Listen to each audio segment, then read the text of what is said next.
I smile so hard when I see her that my editors put a piece together of just me just smiling. That's funny. Great work. I remember you saying when you gave Denzel the Oscar, I love my life. Making things like this, still loving your life. Oh, yeah. Oh, yeah. My creative life, my home life. I mean, it's the, if you can find it, you got to go for it. That's right. Ethan, I've read that somebody that you did not admire this character of yours. Well, it's not admire.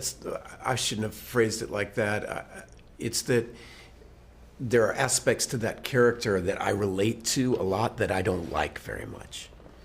And so it's fun when you play characters that get to expand aspects of yourself you like, and it's a drag when you have to,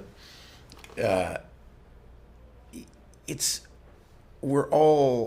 so unattractive to be spineless. We like to think of ourselves as having a strong spine and standing for something, and we're not always those people, and so it was uncomfortable to play him. I would hope so, right? That has to be uncomfortable. Your character too. It's an issue that people don't talk about, but I love that this movie takes on. Yeah. Yeah, well, and the book did, and I think it's something that is so interesting, particularly once there's a knock at the door in the middle of the night.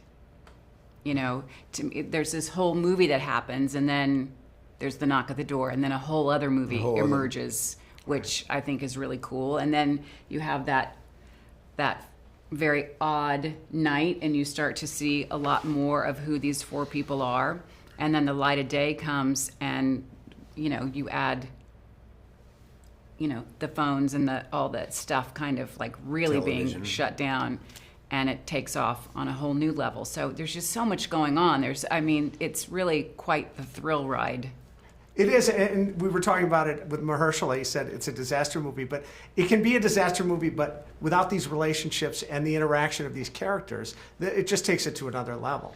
Yeah, that's what I love about it. I mean, if you go see the Towering Inferno, one of those old school action movies, they're all about the building collapsing. It doesn't really matter who the people are in it. And what's special about this book is it's taking a big global issue and making it personal. And that, as actors, that's exciting. And I also think for an audience, it makes it real and you can relate to it. Very shallow question, but I'm going to ask it anyway. I like shallow questions. That I'm the right guy for you. The dance sequence. All your moves, what happens? How is that shot? I was her choreographer. Yeah. No. How does that happen? That's a very good question. How does this happen? Well, we did have a choreographer who I had a lot of empathy for, because I was not a good student. The song was so hard for me to dance to, and I asked Sam so many times to change it. It's a great song, but I was having a hard time dancing to it. And so then I just found a place for me where it worked the most is when I take my sweater off and kind of just have a moment where everybody watch this, which I felt like Amanda probably found in like 11th grade, those moves, and was just drunk enough to trot them out. And we thank you for that. Thank you for Paul Newman, Joanne Woodward.